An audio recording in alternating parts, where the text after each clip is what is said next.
Hi, this is Mark at learnhowtogarden.com, and in today's episode we're talking about a whole new garden that I'm going to be creating this year in this space.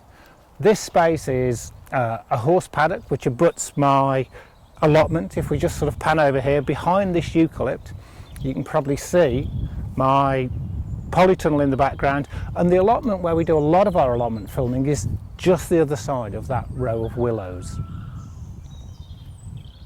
What this garden is going to be all about, it's going to be about fruit, and it's going to be about edible flowers, and by edible flowers I mean everything from sort of marigolds or nasturtiums, which you can make a fantastic pesto out of, to dahlias, which you can eat the tubers like yams. And I've always had a passion, I've always liked that French sort of feel to some gardens, which has real structure but at the same time is productive. To me it sort of does both things for me. And what I've decided is that I'm going to bite the bullet, and we're going to do this. We're going to sort of mark it out in a second, and I'll go through with you, if you're on Learn How to Garden, just how to mark it out. It's quite a big space, but I've designed it in such a way that the individual beds can be broken down. So some of the beds are just 4 feet square, and you could use those in a little sort of a small urban setting. Some of the beds are 8 feet by 4 feet. Some of the beds are much, much larger.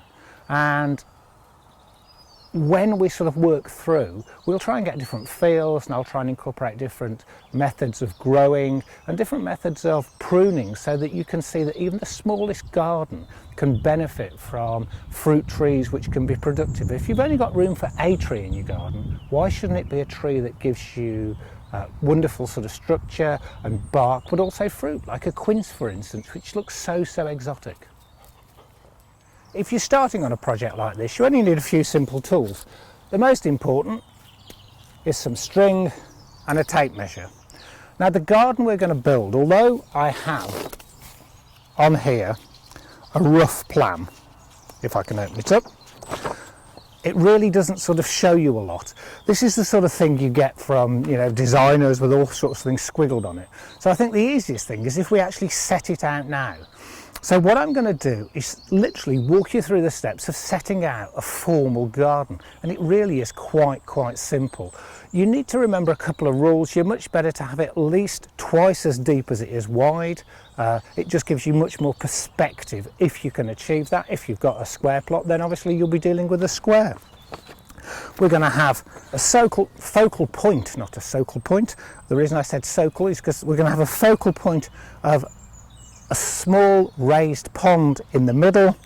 It'll have an access straight down the centre, and we're going to clear behind me so that the access through the garden will be towards the pond, and then it'll be edged on either side with very long beds, and those long beds on the outside, which sort of enclose the garden, they're going to have flowers, and the flowers in those are going to be grown purely for the house. They're going to be grown as cutting flowers so that you can take them indoors, so that you can take this outside sort of beauty that you're creating and enjoy it 24/7, because it'll be in your house with you. Now if, like me, you're fortunate to have space to do this, one of the things you want to try and do is orientate your garden. Now with modern technology it's quite easy with an iPhone.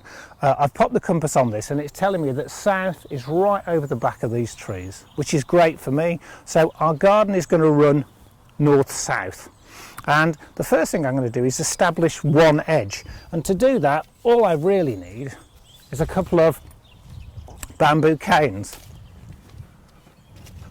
and we literally just pop a cane in, and from this cane we're actually going to measure in a line the first edge of our garden, and from this point we can start are laying out. Now the garden's about 28 feet wide.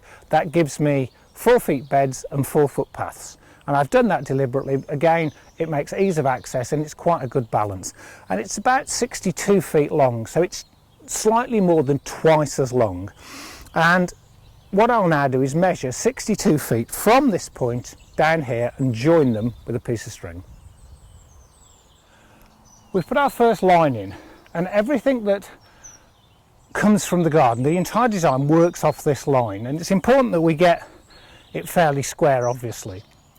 And what I'm going to do for you, so you can see what I'm doing, is I'm going to line this out using rock dust, really.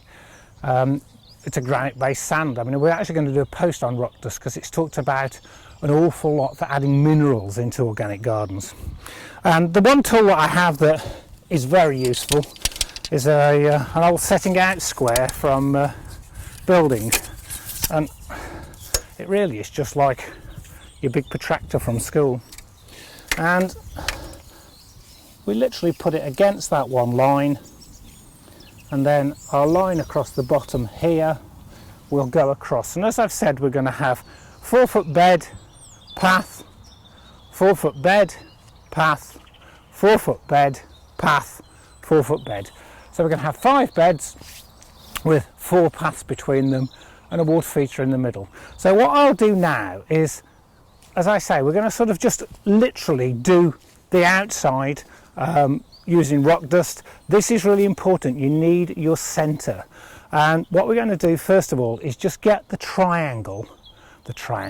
We're going to get the rectangle of the outside of our beds, the outside of the garden, so you can see what it's going to look like.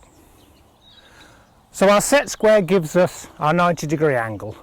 The first thing I'm going to do is literally go around the edge of the rectangle so you can see the external size of the actual garden we're going to create. Then we're going to take a central point, because that's very important. That middle point is going to tell us exactly where our water feature is going to go, and then literally once we've done that, we can work out where the beds are going. We've now got the perimeters of this new garden in place. We've also got a dog being a pest. Dora, go away, we're filming. And we've got the centre, and it's important to get your centre because that's what you work off. And as I said, we're going to have a round sort of water feature in the centre, and the easiest way to mark that out is to sort of take half the diameter, get a piece of string and a twig, and literally go round. So it gives you the size that you're going to work with. The next thing we're going to do is actually put grids through here, straight grids. Although the beds will have curves on them, you're much better to put all your straight lines in first, and then using your centre, that's how you get your curve on them. It's how the Greeks set out the Parthenon. It's real simple stuff. So we're going to now put the verticals through here, and then we'll put the curves in, and you'll start to see the beds themselves take shape. We're a couple of hours into this now, and as you can see on my left and right, a couple of the smaller beds are starting to take shape. I've put rock dust on these so you actually can get a much better idea. This will be one of the focal points to the pond behind me. The beds on the outside now have some shape to them, and that's where we're going to grow our edible flowers and our flowers for cutting. Then we're going to have 4 internal beds which are going to go either side of me, either side of this central pond. And I'll get on with that now. We'll probably put that in a second film because it's sort of quite a lot to sort of, do in one single film. Once the beds are in, once the shape is there, then what we'll do is we will double dig all of these beds. For the fruit, we'll be adding manure and compost. For the flowers, we'll literally just be adding rock dust, because the last thing you want to do with flowers, especially hardy annuals, is give them too much fertiliser, certainly too much nitrogen, otherwise you'll get lots and lots of growth and not as many flowers. With the beds on the outside, they're going to be sown by a friend of mine, Benjamin, who you probably all know from the Higgledy Garden. He has great sort of plans for these beds on the outside, and I'm really chuffed because it means I'm actually doing the work for those, and he grows flowers for a living. Best to get an expert. So that's Mark at Learn How to Garden saying, I hope you're enjoying this. I hope you're enjoying sort of the progress through this. I'll get on with this bit now, and the second film will probably go up in a couple of days. Thanks a lot for watching.